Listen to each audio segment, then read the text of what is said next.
Hey, what is up everybody, it's Animac here for Anime Uproar, and with Blackbeard and the Blackbeard Pirates making their big return in the One Piece manga, it is time to talk about Blackbeard's true power, the secret that he has been keeping from everyone for 40 years, and why he may be the single biggest threat to the entire world of One Piece, which is something that Shanks has already warned us about.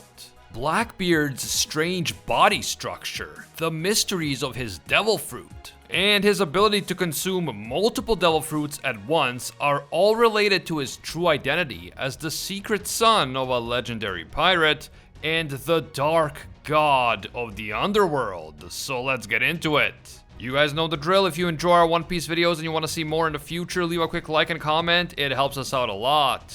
And of course, if you're new to the channel, take a moment to subscribe and hit that notification bell. It means a lot. Before we get into it, quick thank you to Tower of Fantasy for sponsoring this video. Tower of Fantasy is a beautiful shared open world MMORPG that is available on PC and mobile. The game is heavily inspired by anime, the voice acting is amazing, and I love the post-apocalyptic sci-fi vibe. I also adore the graphics and gameplay. I love how free I am to move around inside the world and have my own adventures. And thanks to the customization feature, I can be whoever I want to be. And we have breaking news. The Artificial Island Expand is now available, which means it's time for a new journey.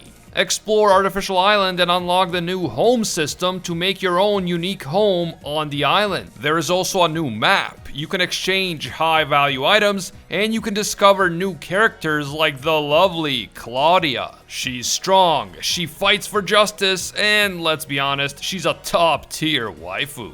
On top of that, we now have 8-player raids. Players can form a team of 8 and challenge the Scarlet Apophis and Clone Angels to win special rewards. This game is beautiful and so much fun, so check it out for yourself and download Tower of Fantasy now to get 68 free draws max. It is free, it is awesome, and it helps the channel, so don't delay. Just click that top link in the description and start playing the game right now. Finally, this video will contain One Piece manga spoilers, so please proceed with caution. You have been warned. Okay, so back in chapter 956, Blackbeard announced that he was about to claim a certain prize before the Navy could get to it. Since that time, we were all speculating on what that prize could be, and our only clue was the fact that Blackbeard made this announcement soon after the warlord system was officially abolished. In chapter 1059, we finally got the answer when it was confirmed that Blackbeard and the Blackbeard Pirates had come after the one and only Boa Hancock. The Blackbeard Pirates invaded Amazon Lily just as the Navy was already attacking the island. Blackbeard seemed to be particularly interested in Boa's power, and he refused to allow the Navy to get their hands on it. Since we know that Blackbeard has the ability to steal the devil fruits of others, we know that he was trying to steal Boa's devil fruit, the Mero Mero no Mi. Boa has the ability to turn anyone who has thoughts of love or lust about her to stone. She can also turn parts of her opponent's bodies to stone if she touches them directly, even if those opponents don't have any lewd thoughts about her. Boa also has the ability to turn the victims of her petrification back to normal if she chooses, but apparently, at least according to what Boa says, if she is killed, then everyone she has turned into stone who hasn't been de-petrified will remain a stone statue forever. It is not immediately evident why Blackbeard is so interested in stealing this particular devil fruit power, since, no offense, but no one in the Blackbeard pirate crew is good looking enough to cause uncontrollable feelings of love and lust in others. Okay, maybe my boy Peachbeard, but that's about it. And yeah, I know I'm gonna have like 2 Katarina fanboys in the comments, but no, guys, no. That said, there are some fan theories out there that the Mero Mero no Mi only manifests as love and lust with Boa, and that it might manifest as something else with a different user. So for example, maybe if Blackbeard consumed the fruit, he could petrify everyone who was afraid of him or who was angry at him rather than people who are physically attracted to him. Whatever the truth may be, Blackbeard is clearly very interested in this particular devil fruit. So much so that he is willing to brave his way through the Calm Belt and take on not just the Kuja pirates, but even the Navy itself. In the end, Blackbeard failed to take the Mero Mero no Mi because the Dark King Silver's Rayleigh intervened. Blackbeard did apparently kidnap Kobe before departing Amazon Lily, but his mission to steal Boa's Devil Fruit clearly failed.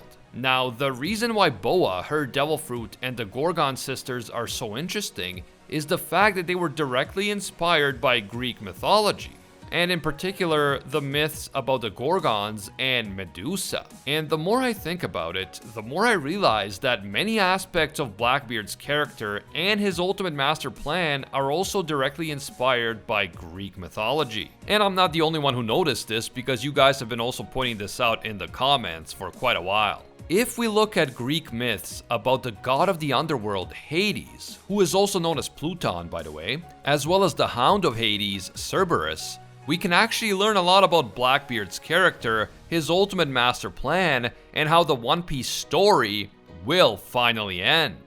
As I said, the Gorgon sisters are a direct reference to the Gorgons in Greek mythology and to Medusa and her two sisters. The Gorgons were three powerful creatures who were said to be sisters. There are various descriptions of Gorgons in different ancient Roman and Greek sources, but they are usually described as three sisters who had hair made of living, poisonous snakes. In the earlier legends, the Gorgons were hideous, and in fact, their faces were so terrifying that gazing upon them would instantly turn you to stone. Two of the Gorgon sisters, named Steno and Euryale, were said to be immortal, but the third sister, Medusa, was not.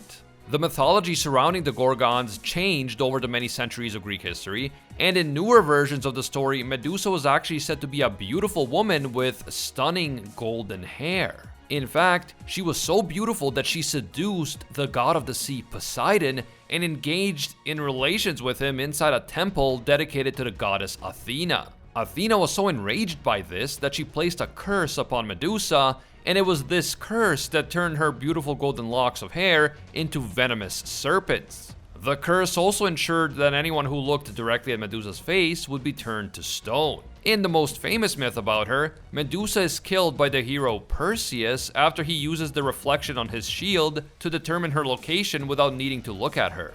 There are many interesting connections between the Gorgon sisters in One Piece and the Gorgon sisters from Greek mythology. From the fact that Boa and her sisters claimed that their devil fruit powers were the result of a curse that was placed on them as a result of killing a Gorgon, to the fact that the Kuja pirates reside within and easily navigate through the Calm Belt. As we know, the Calm Belt is full of Sea Kings or Neptunians, Neptune being the Roman name for Poseidon. And of course, the ancient weapon Poseidon is said to be the sovereign of the Sea Kings. So not only does Boa have Medusa's power and seductiveness, but she also has a unique connection to Poseidon/Neptune by way of the Calm Belt. And Blackbeard's interest in Boa also echoes some important elements from Greek mythology. In some versions of the myth, the hero Perseus, the same hero who killed Medusa, received a certain helmet of invisibility when he went to slay her. This helmet is also known as the Helm of Hades because it belonged to the Greek god of the underworld, Hades. And as the name suggests, it has the ability to turn the person wearing it invisible. Blackbeard has already successfully gained the power of invisibility by stealing Absalom's devil fruit, although the power was ultimately given to Shiryu and not to Blackbeard himself. Blackbeard's attempt to abduct the beautiful Boa is also reminiscent of the abduction of Persephone, a beautiful woman who became the wife of Hades after she was abducted by him from the human world and taken into the underworld by force. In another myth, Hercules ventures into the underworld where he sees the Gorgon Medusa, but his main quest is to find the three-headed hellhound, Cerberus. And speaking of Cerberus, the comparison between Boa and Medusa is merely scratching the surface. The comparisons between Blackbeard and the god of the underworld, Hades, as well as his hellhound Cerberus, are even more glaring and even more important to the story. Hades is the god of the underworld and the ruler of the dead, and his powers are associated not just with the underworld, but with the earth itself. It is important to remember that Hades is not like the devil in Christianity, and the underworld in Greek mythology is not like the hell from the Bible. Because of that, things like fertility and the riches of the earth, as well as natural phenomena like earthquakes, are all associated with the god of the underworld, Hades. In fact, Hades is also known by his other name, Pluton, which is believed to mean the giver of wealth. The Greek word Pluton is also where the Roman word Pluto comes from. Now, perhaps the most obvious connection that we have between Blackbeard and the god of the underworld Hades are Blackbeard's two devil fruits, the Yami Yami no Mi and the Gura Gura no Mi. I already mentioned that in Greek mythology, Hades is the god of both the underworld and the earth itself. So he is associated both with darkness and with earthquakes. Another key connection comes from Blackbeard's Jolly Roger, which mysteriously features 3 different skulls. The meaning of these 3 skulls has been the subject of much speculation among the fanbase, and this speculation has led to many very fascinating theories. Probably the most popular one is the theory that Blackbeard's Jolly Roger signifies the fact that Blackbeard has 3 different personalities, or perhaps even 3 different souls, residing within one body. This theory is consistent with Marco's comments that Blackbeard has a strange and unusual body, with the rumor that Blackbeard never sleeps, and with his mysterious ability to use more than one devil fruit. As the theory goes, Blackbeard has a strange body because it is currently accommodating 3 different souls. Blackbeard never sleeps because he has 3 different personas, and when 2 of them are asleep, the third one simply takes over, and they keep switching so the body never sleeps. The reason why Blackbeard is the only known person with 2 devil fruits in all of One Piece is because each human soul can only possess 1 devil fruit. But because Blackbeard has multiple souls, he can presumably use multiple devil fruits. And so, the reason why Blackbeard's Jolly Roger has 3 different skulls is because each skull represents one of his 3 souls / personalities. This really is an intriguing theory, and I wouldn't be surprised if something along these lines turned out to be true. I mean, Blackbeard does seem to have some very distinct aspects to his personality, and I've seen some of you guys in the comments talking about the possibility that one of his souls is actually the soul of Rock's Xebec, which was somehow imprinted upon Blackbeard's body during the God Valley incident when Teach would have been only 2 years old. But the reason why I bring this up is the possible connection between Blackbeard, his 3-headed Jolly Roger, and the 3-headed Hound of Hades, the mythical creature who guards the entrance to the underworld, Cerberus. Cerberus is a multi-headed dog-like creature whose main purpose is to prevent the dead from attempting to leave the underworld. He is usually described as having 3 heads, a serpent's tail, and many snakes protruding all over his body. Although the 3-headed version is the most common today, in some versions of the myth he has 50 or even 100 heads. He is also said to have multiple backs, 3 tongues inside his mouth, and eyes that flash with fire. He is a chimera, a creature composed of many animal forms that have grown together into one. It should go without saying that Cerberus has a very strange body, much like Blackbeard. His 3 heads correspond to Blackbeard's 3 skulls, and he has been said to symbolize the corpse-consuming earth, the endless void that in the end consumes everything. In that sense, Cerberus is certainly similar to Blackbeard, whose Yami Yami no Mi is the embodiment of an all-consuming void. So the parallels between Blackbeard and Hades and his servant Cerberus are clear, but what does this actually mean for the One Piece story? Even though Oda clearly takes a lot of inspiration from various myths from all over the world, he doesn't adapt them word for word. So how much can these mythological parallels actually tell us about what is going to happen next in the One Piece story and how One Piece will ultimately end? One very interesting fact about Cerberus could be tied directly to the mysterious connection between Blackbeard and Rock's Xebec. I'm sure that everyone has heard of the theory that Blackbeard might be the secret son of Xebec, and that he was orphaned during the God Valley incident when he was only 2 years old. Many have speculated that Blackbeard wants revenge for the death of his father and for the fact that he had to live his entire life as an orphan. Him naming his ship the Saber of Xebec is a blatant clue that Blackbeard intends to finish what Xebec started 40 years earlier. he plans to carry out Xebec's master plan of overthrowing the world government and becoming the king of the world. If we accept that Blackbeard was in part inspired by Hades and Cerberus from Greek mythology, then who would be the inspiration for Xebec? A good place to start is the father of Cerberus, Typhon, who is a monster god and the father of all the monsters. He was a fire-breathing chimera even more terrifying than Cerberus himself. Gaia and Tartarus created Typhon in order to defeat Zeus and the Olympian gods after they overthrew Gaia's children, the Titans. Typhon was able to easily overpower all the Olympian gods except for Zeus. Zeus fought Typhon, but he lost the first battle and Typhon tore off his tendons in the process. As an injured Zeus went into hiding on Mount Olympus, Hermes was able to use his speed to get Zeus his tendons back. Eventually, Zeus was able to defeat Typhon by hurling hundreds of lightning bolts at him, and then he placed an entire mountain on top of him in order to stop him from escaping. This is extremely interesting to me because in Greek mythology, you have the ancient gods, the Titans, being overthrown by the new Olympian gods during the divine war known as the Titanomachy. Kind of like the war between the ancient kingdom and the alliance that became the world government in One Piece. Then you have Typhon coming in to try to overthrow the Olympian gods, kind of like Xebec declared war on the world government and tried to overthrow them, but ultimately failed. However, Typhon did leave a legacy behind.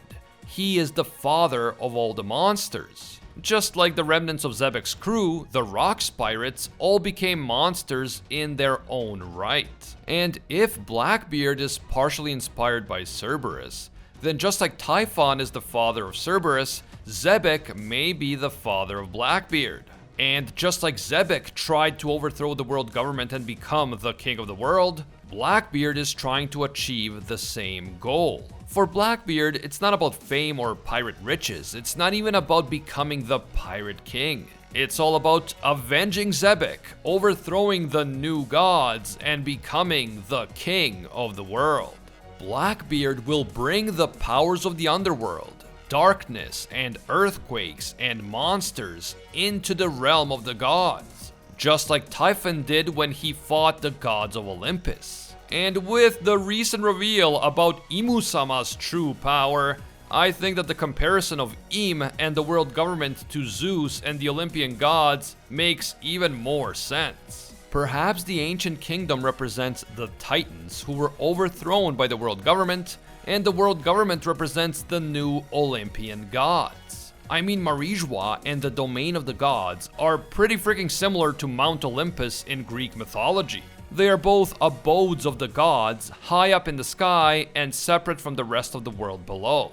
And it's even been stated that the celestial dragons usurped this land from a previous group of creatures who were once considered to be gods, the Lunarians, which is very similar to the Olympian gods usurping the position of the older gods, the Titans. So, what if the secret of the D-Clan is that they are the direct descendants of the old gods? Those who ruled over the ancient kingdom before they were overthrown by the new gods, the celestial dragons. That is why the members of the D-Clan are the natural enemies of the gods, the natural enemies of the celestial dragons. And what if the remaining members of the D-Clan are destined to try and overthrow the celestial dragons, just like Typhon tried to overthrow the Olympian gods? Some members of the D-Clan will approach this task from a noble and altruistic position, like for example Luffy, but others like Xebec and Blackbeard will approach it just like Typhon did. They will become monsters who are willing to do anything to take down the new gods. This is a battle between heaven and earth, between Olympus and the Underworld.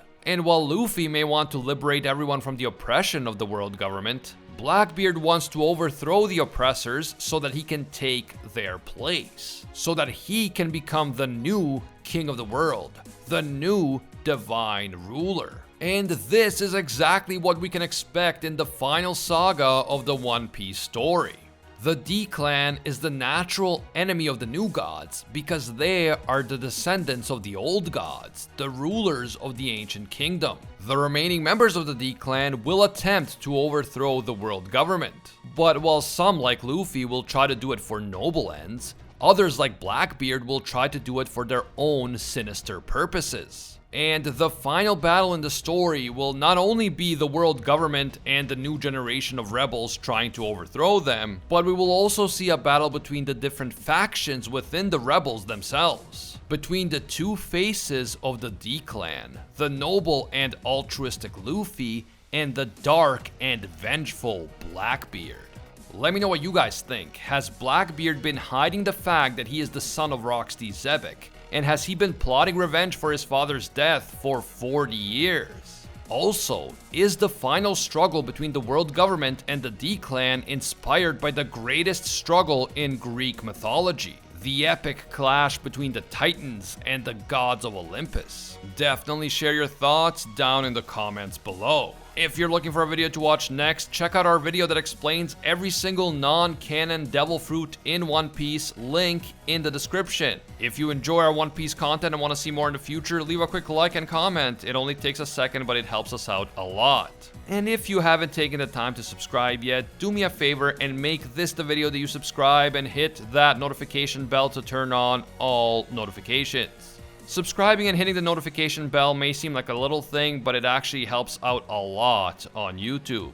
You can also hit me up on Twitter and Instagram at AnimeUproar. Thanks again to Tower of Fantasy for sponsoring this video. Check them out, link in the description. As always, thank you guys so much for watching, and until next time, see ya, Space Cowboys.